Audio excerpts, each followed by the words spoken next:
Welcome to சாண்டோவர்ஸ். This is Sando vlogs. இன்னைக்கு வந்து அன்கண்டிஷனல் லவ் பத்தி பேசலாம் அப்படின்னு சொல்லிட்டு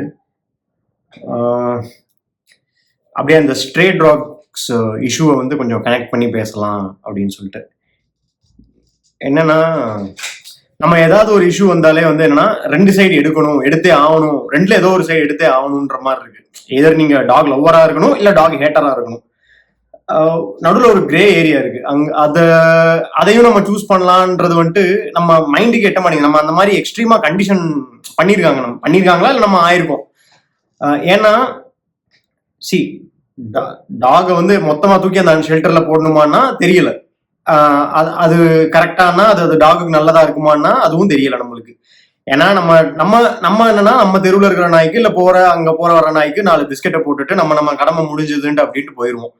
100ல ஒரு 4-5 பேர் அந்த ஸ்ட்ரேடாக வீட்டுல தூக்கிட்டு போய் வளர்ப்பாங்க. மீதி இருக்கிறது வந்து அந்த குளிர்ல வெயில்ல அது என்ன ஆகும், ஏதாகுது, என்ன ஆகுது, அதுக்கு ரேபிஸ் வருது, அது ரேபிஸ் வந்து அதுக்கு ட்ரீட் பண்ணாங்களா, அதெல்லாம் நமக்கு எதுவுமே தெரியாது. அது நம்ம கண்டுக்க போறது கிடையாது. அதுக்குதான் கவர்மெண்ட் வந்து ஒரு இனிஷியேட்டிவ் எடுக்கிறாங்க. பட் அதுக்கு உடனே வந்துட்டு கவர்மெண்ட் அந்த நாயெல்லாம் போய் கொன்றும், அது நமக்கு தெரியாது. அது அந்த மாதிரி தான் பண்ண போறாங்களா அந்த மாதிரி. ஏன்னா மேபி நமக்கு நம்ம கவர்மெண்ட் மேல ஒரு நம்பிக்கை இல்லாம இருக்கலாம். அது ஒவ்வொருத்தரோட தனிப்பட்ட ஒப்பீனியன்.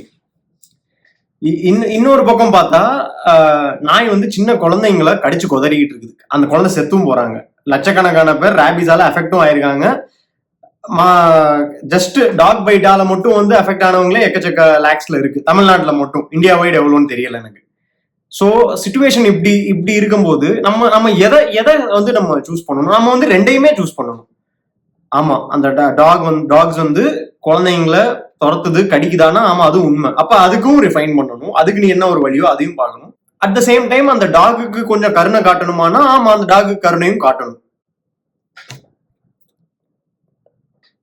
இது என்னன்னா ரொம்ப அப்படியே டாக் லவர்ஸ் சைட்ல இருந்து பார்க்கும்போது எப்படி இருக்குன்னா, அவங்க வந்து அப்படியே பயங்கரமா அந்த டாக் மேல அன்கண்டிஷனல் லவ், டாக் தான் வந்து நம்மளுக்கு கொடுக்குது அந்த மாதிரி எல்லாம் பண்ணிட்டு ஹியூமன்ஸை மறந்துடுறாங்க. நீங்க வந்து உங்க பக்கத்துல இருக்கிற ஹியூமன்ஸோட பிரச்சனையும் வாய்ஸ் அவுட் பண்ணிட்டு அட் த சேம் டைம் இதையும் வாய்ஸ் அவுட் பண்ணீங்கன்னா அது அவங்கள நம்ம ரொம்ப டார்கெட் பண்ற மாதிரிலாம் இருக்காது. என்ன ஆயிடுதுன்னா, அவங்க நம்ம சுத்தி இருக்கிற ஹியூமன்ஸுக்கு அவ்வளோ பிரச்சனை, அவ்வளோ பேர் செத்துட்டு இருக்கான், அவ்வளோ சம்பவம் நடக்குது.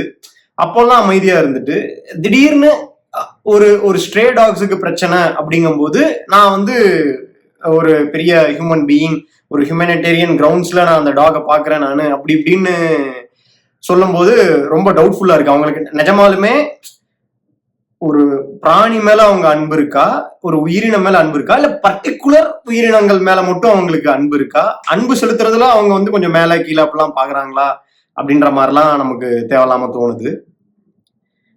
ஏன்னா ஒரு பிராணி மேல அன்பு செலுத்தணும்னா எல்லா பிராணி மேலேயும் அன்பு செலுத்தணும். ஸ்ட்ரே டாக்ஸுக்குன்னு ஒரு இஷ்யூ வரும்போது மட்டும் வாய்ஸ் அவுட் பண்ணக்கூடாது. சக மனுஷனுக்கு ஒரு இஷ்யூ வரும்போதும் நம்ம எல்லாத்துக்கும் வாய்ஸ் அவுட் பண்ணணும்.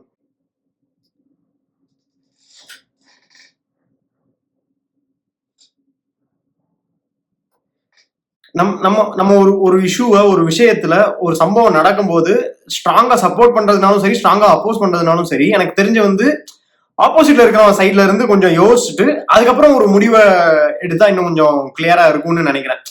நமக்கு பிடிக்கும், நமக்கு டாக்ஸை பிடிக்கும், அதனால நான் டாகுக்கு சப்போர்ட் பண்ணுவேன். ஹியூமன்ஸ் இருக்கிற எல்லா ஹியூமன்ஸும் ரேபிஸ்ட் தான், எல்லா ஹியூமன்ஸும் மர்டரர்ஸ் தான். கவர்மெண்ட் அவங்க யாரையும் கண்டுக்கிறதே இல்லை, பேசுறதே இல்லை.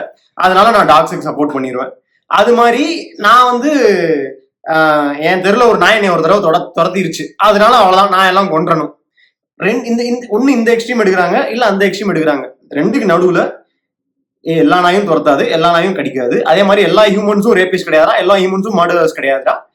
ஸோ ரிஃபார்ம்டா என்ன ரெண்டு பேத்துக்கும் பெனிஃபிட்டா, ரெண்டு பேரும் நல்லா இருக்கிற மாதிரி என்ன ஒரு இது எடுக்கலாம், ரெண்டு சைடும் வந்து கரெக்டா இருக்கிற மாதிரி என்ன ஒரு டெசிஷன் எடுக்கலான்னு தான் ஆறறிவு உள்ளவங்க யோசிக்கணுமே தவிர டாக்ஸுக்கு அஃப்கோர்ஸ் அந்த மாதிரி யோசிக்க முடியாது. அதுக்கு வந்து ஓகே. அண்ட் வந்து எனக்கு நான் பார்த்த வரைக்கும் டாக்ஸ் எவால்வ் ஆயிருக்கு. கொஞ்சம் அடல்ட்ஸை பார்த்தா அது லைட்டா இது பண்ணுது, குழந்தைங்களை பார்த்தா அது பயங்கரமா டார்கெட் பண்ணுது. அட்லீஸ்ட் லாஸ்ட் 2 இயர்ஸ்ல நான் பார்த்த வரைக்கும் இந்த மாதிரி இருக்குது. பட் இந்த பர்டிகுலர் கேஸ்ல எனக்கு தெரிஞ்சு நம்ம இன்னும் கொஞ்சம் கிளியரா பிஹேவ் பண்ணலாம்னு நினைக்கிறேன்.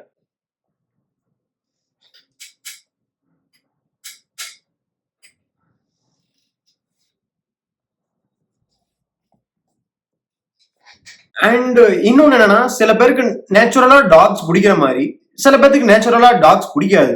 அன்கம்ஃபர்டபுளா இருக்கும், பயமா இருக்கும். இப்போ நான் வந்துட்டு காட்டுக்குள்ள போயிட்டு புலி யானை எல்லாம் போட்டோ எடுக்கிறதுக்கு தைரியமா போயிருவேன். ஆனா நான் தெருவில் நடந்துட்டு இருக்கும்போது அங்க ஒரு நாய் வருதுன்னா நான் பயந்துருவேன். அது என்னோட நேச்சர் தெரியல, சின்ன வயசுல இருந்து அந்த மாதிரியா இல்ல எனக்கு நேச்சுரலாவே அந்த மாதிரியான்னு தெரியல. மேபி டாக்ஸுக்கும் அந்த மாதிரி இருக்கும். டாக்ஸுக்கு ஒரு சில ஹியூமன்ஸை பிடிக்கலாம், ஒரு சில ஹியூமன்ஸை பிடிக்காம இருக்கலாம். அதனால அது ஒரு சிலரை பார்த்தா அப்படியே விட்டுருது, ஒரு சிலரை பார்த்தா துரத்துது.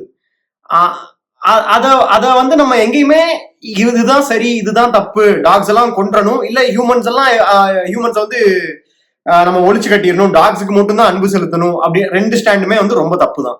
டாக்ஸ்ல எப்படி எல்லா டாக்ஸும் வந்து வெறி பிடிச்சி நம்மளை கடிக்க வர்றதுல நிறைய டாக்ஸ் வந்து நமக்கு அன்கண்டிஷனலா லவ் தர்ற மாதிரி நிறைய ஹியூமன்ஸும் நமக்கு அன்கண்டிஷனலா லவ் கொடுக்கறதுக்கு ரெடியா இருக்காங்க. நிறைய ஹியூமன்ஸ் அன்கண்டிஷனலா லவ் கொடுத்துட்டு இருக்காங்க. நாம ஒரு 4 சும்மா சில்லாக்கி டப்பா தனமான ஒரு 4 ஹியூமன்ஸ் கூட பழகிட்டு அவங்க நம்மளுக்கு செஞ்சதை வச்சு ஓகே ஹியூமன்ஸ்னாலே இப்படிதான் அப்படின்னு டிக்ளேர் பண்ணிடுறோம். டாக்ஸுக்கு நம்ம கொடுக்குற அந்த இம்பார்ட்டன்ஸ்ல கொஞ்சம் அந்த ஹியூமன்ஸுக்கும் கொடுக்கலாம்னு நினைக்கிறேன் நான். மேபி நான் இப்போ சொல்ல போறது ஒரு எக்ஸாஜரேட்டட் ஒரு கிரிஞ்ச் ஸ்டோரியா கூட இருக்கலாம். பட் ஆனா உண்மை அதுதான். நம்ம இப்ப எல்லாருமே சின்ன வயசுல இருக்கும்போது பண்ண மாதிரி நானும் என்னன்னா சைக்கிள ஒரு இடத்துல போயிட்டு இருக்கும்போது ஒரு குட்டி குட்டி நாயை வந்துட்டு நான் தூக்கிட்டு வந்துட்டேன் வீட்டுக்கு. தூக்கிட்டு வந்துட்டு அதுக்கு கொஞ்சம் பால்லாம் ஊத்திட்டு சாப்பாடுலாம் கொடுத்துட்டு, ஆனா நைட்டு ஃபுல்லா அது குலைச்சிக்கிட்டே இருக்கு. நைட்டு ஃபுல்லா அது குலைச்சிக்கிட்டே இருக்கு, நிறுத்தவே மாட்டேது. அந்த அந்த குட்டி குட்டி நாய் கத்தும்ல ஒரு மாதிரி கியூட்டா கத்தும், அது அந்த மாதிரி பண்ணிக்கிட்டே இருக்குது. நைட்டு ஃபுல்லா தூங்கவே முடியல. காலைல எங்க அம்மா சொல்றாங்க, டேய் நீ பாட்டை தூக்கிட்டு வந்துடா, அது அம்மா அது அவங்களோட அம்மாவை அதோட அம்மாவை தேடிட்டு இருக்கும்ல, போய் விட்டுட்டு வந்துடுறான். நாங்க நான் அடம் முடிக்கிறேன், இல்லம்மா எனக்கு இது நான் ரொம்ப பிடிச்சிருக்கு, நான் வளர்க்க போறேன் அது இதுன்னு சொல்லிட்டு நான் இது பண்ணிட்டு இருக்கேன். அப்புறம் எங்க அம்மா வந்துட்டு என்கிட்ட கேக்குறாங்க, சரி ஒன்ன யாராவது திடீர்னு வந்து தூக்கிட்டு போயிட்டு அவங்க உனக்கு நல்லா சாப்பாடு போட்டு வளர்த்தா பரவாயில்லையா அப்படின்னு கேக்குறாங்க.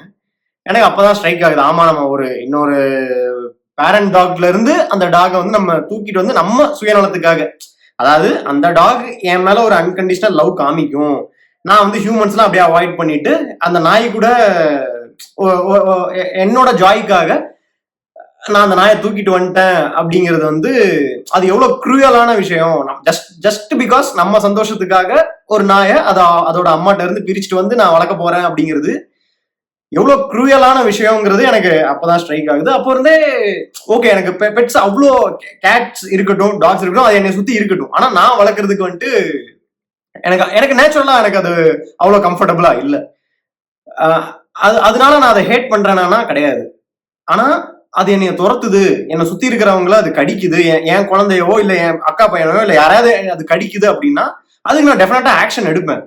எடுத்தாதான் நான் கரெக்டா இருக்கேன்னு அர்த்தம். இல்ல டாக்ஸுக்கு என்ன தெரியும், டாக்ஸ் கடிக்க தான் செய்யும், நம்ம தான் அட்ஜஸ்ட் பண்ணிட்டு போகணும் அப்படின்னா அது எந்த மாதிரியான ஸ்டாண்டுன்னு தெரியல எனக்கு. பேசிக்கலி ஒரு நேச்சுரல் ஈகோ சிஸ்டம்லயே பாத்தீங்கன்னா டாக் வந்து த்ரூ அவுட் வந்து நம்மளோட ஒரு சுயநலத்துக்கு தான், ஒரு ஹியூமன்ஸோட சுயநலத்துக்கு தான் அது இந்த மாதிரி டொமஸ்டிகேட் பண்ணியே வச்சிருக்கோம். எப்படி டைனோசர்ல இருந்து கொஞ்சம் கொஞ்சமா எவால்வ் ஆகி இன்னைக்கு சிக்கன்ஸா சுத்திட்டு இருக்கோம், அந்த மாதிரி வேர்ல்ட்ல இருந்து எவால்வ் ஆகி சுத்திட்டு இருக்கிறது தான் டாக்ஸ். அதுல ஒரு சிலது ரொம்ப லக்கி, நல்லா கொஞ்சம் பெஸ்ட் ஷெல்டர்ஸ்ல போயிடுது, அதுக்கும் ஏஸ்தட்டிக்ஸ் தேவைப்படுது, அந்த நாய் கொஞ்சம் இந்த மாதிரி இருக்கணும் அப்படி இருக்கணும்னு சொல்லிட்டு ரொம்ப ரொம்ப ரொம்ப ரொம்ப கொஞ்சம் பேர் தான் ஸ்ட்ரே டாக்ஸ் எடுத்துட்டு போய் எல்லாம் வளர்த்துட்டு இருக்காங்க. அதுக்காக இப்ப தெருல சுத்துற நாயெல்லாம் ஆளுக்கு 2 நாய் 3 நாய் தூக்கிட்டு போய் வளங்கன்னு சொல்றது அதுவும் தப்பு தான். அவங்களாலையும் தூக்கிட்டு போய் ப்ராக்டிக்கலி வளர்க்க முடியாது. நம்ம எதுக்கு வாய்ஸ் அவுட் பண்ணணும்னா அந்த ஷெல்டர்ஸை எங்களுக்கு காமிங்க, அந்த ஷெல்டர்ஸ் எப்படி இருக்கு, அந்த ஷெல்டர்ஸை வச்சு நீங்க அந்த டாக்ஸை நல்லா பராமரிப்பீங்களா, அதுக்கு நம்ம வாய்ஸ் அவுட் பண்ணலாம். And at the same time குழந்தைங்களை கடிக்குது அப்படின்னா அதை கடிக்காம இருக்கிறதுக்கு, அந்த குழந்தைங்களை கொல்ற அளவுக்கு அந்த டாக்ஸ் இருக்குன்னா ஒரு சில ஆக்ஷன்ஸ் எடுக்கணும்னா ஆமா எடுத்துதான் ஆகணும். அப்பதான் மக்களும் வந்து நிம்மதியா வாழ முடியும். ரெண்டையும் பேலன்ஸ் பண்ணி தான் நம்ம ஆக்ஷன் எடுக்கணுமே தவிர டாக்ஸுக்கு ஒண்ணுமே தெரியாது ஹியூமன்ஸ் பூரா கெட்டவங்கன்னு சொல்ல முடியாது. அதனால அதே அட் த சேம் டைம் டாக்ஸ் இந்த மாதிரி பண்ணுது அவ்வளவு பூரா திருநாயும் கொன்றுங்கன்னு சொல்ல முடியாது. ஸோ நம்ம எனக்கு தெரிஞ்சு இந்த மாதிரி ஒரு இஷ்யூ, இந்த ஸ்ட்ரே டாக் இஷ்யூன்னு இல்லை, எந்த இஷ்யூ வந்தாலுமே ஓகே எதர் ஒயிட் ஆர் பிளாக்னு டெசிஷன், ரெண்டு எக்ஸ்ட்ரீம்ல டெசிஷன் எடுக்காம ஒரு கிரே பாயிண்ட்ல இருந்து பார்த்து இவனுக்கு இது கரெக்டா இருக்கு இவனுக்கு இது கரெக்டா இருக்குன்னு அந்த ஆங்கிள் பார்த்து ஒரு டெசிஷன் மேக் பண்ணி அதை கரெக்டா கொஸ்டின் பண்ணாலே நிறைய பேர் நம்மளை யூஸ் பண்ணிக்கிறதே குறைஞ்சிரும்னு நினைக்கிறேன். இவன் எப்படியும் நம்ம சைட் தான் சப்போர்ட் பண்ணுவான், நம்ம என்ன சொன்னாலும் கேட்பான் அப்படின்னு ஒரு கோஷ்டி, அதே மாதிரி வைஸ் வெர்சா இந்த பக்கம் இன்னொரு கோஷ்டி. அப்படி இல்லாம டேய் நீ சொல்றதெல்லாம் கரெக்ட் தான், நான் உனக்கு சப்போர்ட் பண்றதான், ஆனா இந்த விஷயத்துல நீ தப்பா இருக்கியன்னு இவனையும், அதே மாதிரி இந்த சைட்ல இருக்கிறவனையும் கேள்வி கேட்டோம் அப்படின்னா அவனே குழம்பி போயிடுவான். ஆமா என்ன என்ன இவன் நம்மளே கேள்வி கேட்கறான், நம்மளே சப்போர்ட் பண்ணிட்டு நம்மளே கேள்வி கேட்கறான் அப்படின்ற மாதிரி ஆயிரும். அப்படி ஆச்சுனாதான் ஒரு ரிஃபார்ம்டு பெட்டர் சொசைட்டியை நோக்கி நம்ம போக முடியும்னு நினைக்கிறேன். ஜஸ்ட் ஏதோ எனக்கு தெரிஞ்சது நான் சொல்றேன். எனக்கு என்னோட ஒப்பீனியனா நினைக்கிறத நான் சொல்றேன். ஏதாவது தப்பா இருந்தாலும் கமெண்ட் பண்ணுங்க, இல்ல ரைட்டா இருந்தா ஆமா பாஸ் கரெக்ட் தான் அப்படின்னு சொல்லியும் கமெண்ட் பண்ணுங்க. இல்ல உங்களுக்கு வேற ஏதாவது ஐடியாலஜியா தான் அதுவும் கமெண்ட் பண்ணுங்க.